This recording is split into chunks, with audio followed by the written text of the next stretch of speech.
So whenever I try to publish repository, I get this error message. So I just click on publish repository. You can see bad credential is showing. So I want to remove this error message, so I just need to cancel this.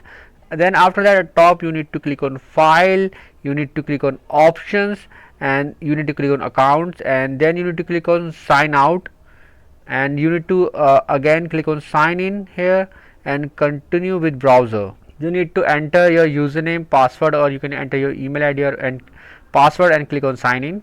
You will get a verification code on your email ID. Just enter the verification code. So once the verification is complete, you need to authorize the desktop. So you can just need to log in, log out and log in again on your app. So continue with browser. So now again, now click on this publish this repository.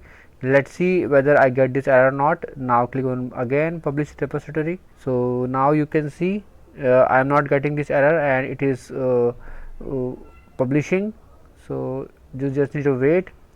So now you can see it is published, no error message came. So I hope friends, now you will be able to resolve this issue, and you can see my current repository showing here, Praveen G.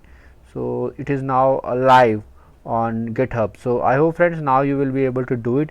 In case you find this video helpful, just hit on the like button and also subscribe my channel for my upcoming videos.